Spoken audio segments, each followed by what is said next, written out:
네, 김관영입니다.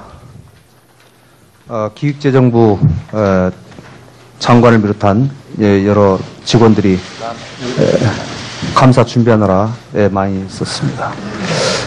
장관께 질의하겠습니다. 올해 관리재정 수지 적자가 얼마로 예상됩니까? 올 한해 올해 GDP 대비 2.3% 정도. 절대 수치는 얼마입니까? 얼마지?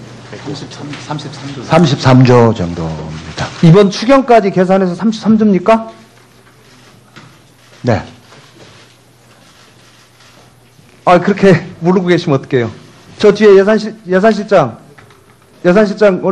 D차원의 답변해 보세요. 예. 얼마입니까? 추경까지 포함해서 33조고 GDP 대비 2.1%입니다. 33조?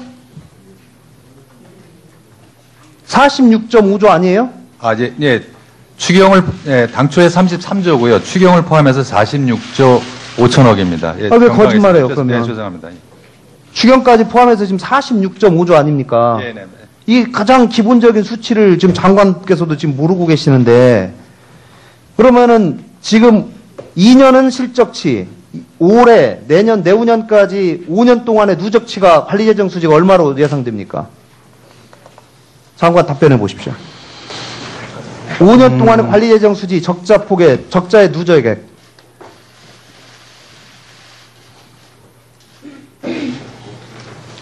한 5년 동안 하면은 지금 167조 정도. 네, 맞습니다. 167조 원이 누적으로 예상이 되고 있습니다. 제가 이 추 장관께서 이 지금 5년 동안 167조의 적자가 예상되고, 이 적자는 다 대부분 국채 발행 통해서 지금 조달이 되고 있는데, 추 장관께서 과거에 2006년에 참여정부가 3년 동안, 2003년, 4년, 5년, 3년 동안 23조 원의 적자 국채를 발행했을 때, 이 새누리당의 당시 한나라당 공공부문 개혁 특위가 주최하는 참여정부 재정 파탄의 원인 분석과 대책이라는 세미나를 했어요. 그 세미나에서 추 장관이 발언한 것을 제가 찾아봤는데 뭐라고 발언하는지 한번 읽어보겠습니다. 급격하게 증가하고 있는 재정 적자와 국가 부채를 줄이기 위해 재정 운용에 있어 정치적 왜곡을 사전에 차단하는 국가재정법과 국가재정건전법 등 법적 조치가 시급히 마련되어야 하고, 이러한 대책을 강구하기 위해서 국회 내에 재정 파탄 대책 특위를 구성해야 된다라고 이렇게 주장을 했습니다. 당시에 3년간 23조 원의 국채 발행해 가지고 이 정도 평가를 하셨는데, 지금 올해 한 해만 46조입니다. 5년 동안 167조의 국가부채 관리재정 수지 적자가 이렇게 누적폭이 확대된 것에 대해서 어떻게 생각하세요? 그럼 어떻게, 과거에 제가 추 장관이 한 얘기를 사실은 저는 그대로 다시 한번, 제가 이번에는 추 장관한테 이렇게 얘기를 드려야 되는 지금 이런 대단히 불행한 상황이 오고 있는데요. 예, 그 재정 책임자로서 국가 부채가 늘어나는 것에 대해서는 제가 늘 관리를 엄격하고 송구스럽다는 말씀을 늘 드려오고 있고요. 다만 제가 말씀드리고 싶은 것은 절대 단순한 금액보다는 그 GDP 규모나 이런 상황들이 많이 바뀌었기 때문에 그런 거는 종합적으로 감안해서 보셔야 된다는 말씀을 드립니다. 첫 번째 PT를 좀 띄워주십시오. 제가 여러 번 추 장관께서 부임한 이후에 사실은 이 경제정책이 순수한 중립적으로 운영되지 않고 이 선거에 상당히 동원되고 있다라고 하는 의구심을 몇 번 제기를 한 바 있습니다. 이 전체적으로 쭉 히스토리를 제가 전체적으로 보니까 작년 7월에도 7월 16일 날 부임해서 30일 날 상반기 재보궐선거를 직접 앞두고 41조 패키지를 발표했어요. 그 다음에 또 10월 30일, 29일 날 하반기 재보궐선거 앞두고는 또 재정보강, 추가 재정보강 5조 추가 재정보강 발표하고, 또 기준금리 2차 기준금리 인하를 단행했습니다. 그리고 이거에 관해서 작년 11월 20일 날 새누리당 중앙위원회에서 솔직히 말해서 보궐선거 때 41조 재정보강 정책 이것으로 재미 좀 봤다, 이렇게 본인 스스로가 또 평가를 했습니다. 다음 페이지를 보면 또 올해 들어서는 상반기 재보궐선거 앞두고 상반기에 예산 조기 집행, 민관 투자 확대하겠다. 또 내년 총선 앞두고는 아까 우리 윤우중 간사께서 지적했다시피 내년 3% 경제 성장 위해서 하겠다. 또 올해 추경 통해서 22조 재정보강하겠다. 등등 해서 이런 것들을 통해서 내년 총선에 도움이 되도록 하겠다. 이렇게 전체적으로 경제정책이 대단히 중립적이고 장기적으로, 중장기적으로 계획대로 운영되어야 함에도 불구하고 근시안적으로 장기적인, 중장기적인 통로에서 자꾸자꾸 벗어나는 이런 행보들을 계속 보이기 때문에 소위 갈짓자를 그리고 있다라는 제가 지적을 하는 겁니다. 최 장관에 대한 이 경제정책에 대해서 한국경영학회 소속 경영학자 201명을 대상으로 최근에 한 조사에서 시약점 매긴 거 이거 알고 계세요? 저는 못 봤는데요. 하여튼 뭐 야당 의원님 표현대로는 F학점인데 C학점이라도 줘서 다행이네요. 네, 다음 페이지 보여주십시오. 최 부총리가 각각 재정보강 정책에 대해서 얘기할 때마다 2014년도는 0.1%포인트, 성장률에 굉장히 도움이 많이 될 것이다 얘기를 했고요. 박근혜 대통령이 특히 작년에 예산안 시정연설에서 46조 정책 패키지에 확장적 예산 더해지면 대단히 좋을 것이다. 그리고 2017년까지 중기재정 계획을 이미 마련했고 균형재정의 기반이 만들어져서 국가 채무도 30% 중반대에서 안정적으로 관리될 것이다. 다음 정부의 국가 살림을 제대로 해서 넘겨줄 것이다. 이렇게 작년에 국회 와서 시정연설 하셨는데 한번 보십시오. 지금 국가 채무가 올 연말에 몇 % 정도 될 것 같습니까? GDP 대비. 내년 예산의 예상이 지금 얼마로 이번에 예산안 세울 때 된 것이죠?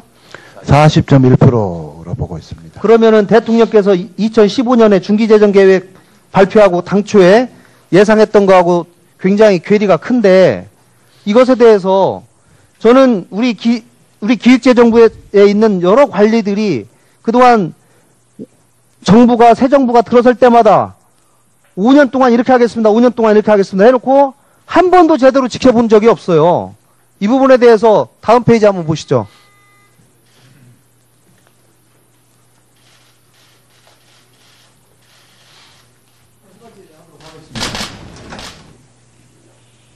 네, 수고하셨습니다. 다음은 박명재. 그리고 이거에 관해서 작년 11월 20일 날 새누리당 중앙위원회에서 솔직히 말해서 보궐선거 때 41조 재정보강정책 이것으로 재미 좀 봤다. 이렇게 본인 스스로가 또 평가를 했습니다. 다음 페이지를 보면 또 올해 들어서는 상반기 재보궐선거 앞두고 상반기에 예산 조기 집행, 민관 투자 확대하겠다. 또 내년 총선 앞두고는 아까 우리 윤우중 간사께서 지적했다시피 내년 3% 경제 성장 위해서 하겠다. 또 올해 추경 통해서 22조 재정보강하겠다. 등등 해서 이런 것들을 통해서 내년 총선에 도움이 되도록 하겠다. 이렇게 전체적으로 경제정책이 대단히 중립적이고 장기적으로, 중장기적으로 계획대로 운영되어야 함에도 불구하고 근시안적으로 장기적인, 중장기적인 통로에서 자꾸자꾸 벗어나는 이런 행보들을 계속 보이기 때문에 소위 갈짓자를 그리고 있다라는 제가 지적을 하는 겁니다. 최 장관에 대한 이 경제정책에 대해서 한국경영학회 소속 경영학자 201명을 대상으로 최근에 한 조사에서 시약점 매긴 거 이거 알고 계세요? 그 재정 책임자로서 국가 부채가 늘어나는 거에 대해서는 제가 늘 관리를 엄격하고 송구스럽다는 말씀을 늘 드려오고 있고요. 다만 제가 말씀드리고 싶은 것은 절대 단순한 금액보다는 GDP 규모나 이런 상황들이 많이 바뀌었기 때문에 그런 거는 종합적으로 감안해서 보셔야 된다는 말씀을 네, 드립니다. 첫 번째 PT를 좀 띄워주십시오. 제가 여러 번 최 장관께서 부임한 이후에 사실은 이 경제정책이 순수한 중립적으로 운영되지 않고 이 선거에 상당히 동원되고 있다라고 하는 의구심을 몇 번 제기를 한 바 있습니다. 이 전체적으로 쭉 히스토리를 제가 전체적으로 보니까 작년 7월에도 7월 16일 날 부임해서 30일 날 상반기 재보궐선거를 직접 앞두고 41조 패키지를 발표했어요. 그 다음에 또 10월 30일, 29일 날 하반기 재보궐선거 앞두고는 또 추가 재정보강 5조 추가 재정보강 발표하고 또 기준금리, 2차 기준금리 인하를 단행했습니다. 국채를 발행했을 때 이 새누리당의 당시 한나라당 공공부문 개혁 특위가 주최하는 참여정부 재정 파탄의 원인 분석과 대책이라는 세미나를 했어요. 그 세미나에서 추 장관이 발언한 것을 제가 찾아봤는데 뭐라고 발언하는지 한번 읽어보겠습니다. 급격하게 증가하고 있는 재정 적자와 국가 부채를 줄이기 위해 재정 운용에 있어 정치적 왜곡을 사전에 차단하는 국가재정법과 국가재정건전법 등 법적 조치가 시급히 마련되어야 하고 이러한 대책을 강구하기 위해서 국회 내에 재정 파탄 대책 특위를 구성해야 된다라고 이렇게 주장을 했습니다. 당시에 3년간 23조 원의 국채 발행해 가지고 이 정도 평가를 하셨는데 지금 올해 한 해만 46조입니다. 5년 동안 167조의 국가부채 관리재정 수지 적자가 이렇게 누적폭이 확대된 것에 대해서 어떻게 생각하세요? 그럼 어떻게 네. 과거에 제가 추 장관이 한 얘기를 사실은 저는 그대로 다시 한번 제가 이번에는 추 장관한테 이렇게 얘기를 드려야 되는 지금 이런 대단히 불행한 상황이 오고 있는데요. 예. 까지 포함해서 지금 46.5조 아닙니까? 네네. 이 가장 기본적인 수치를 지금 장관께서도 지금 모르고 계시는데 그러면은 지금 2년은 실적치, 올해, 내년, 내후년까지 5년 동안의 누적치가 관리재정 수지가 얼마로 예상됩니까? 장관 답변해 보십시오. 5년 동안의 관리재정 수지 적자의 누적액.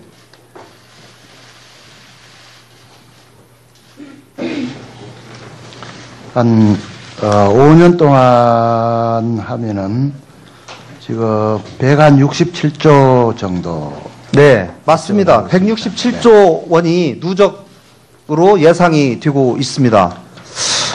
제가 추 장관께서 지금 5년 동안 167조의 적자가 예상되고 이 적자는 다 대부분 국채 발행 통해서 지금 조달이 되고 있는데 추 장관께서 과거에 2006년에 참여정부가 3년 동안 2003년, 4년, 5년 3년 동안 23조 원의 적자. 네, 김관영입니다. 기획재정부 장관을 비롯한 여러 직원들이 감사 준비하느라 많이 썼습니다. 장관께 질의하겠습니다. 올해 관리재정 수지 적자가 얼마로 예상됩니까? 올 한 해, 올해. GDP 대비 2.3% 정도. 절대 수치는 얼마입니까? 얼마지? 33조. 33조 정도입니다. 이번 추경까지 계산해서 33조입니까? 네. 그렇게 모르고 계시면 어떡해요? 저 뒤에 예산실장 D차원에서 답변해 보세요. 예. 얼마입니까? 추경까지 포함해서 33조고 GDP 대비 2.1%입니다. 33조? 46.5조 아니에요? 추경을 당초에 33조고요. 추경을 포함해서 46조 5천억입니다. 왜 거짓말해요, 그러면? 죄송합니다. 추경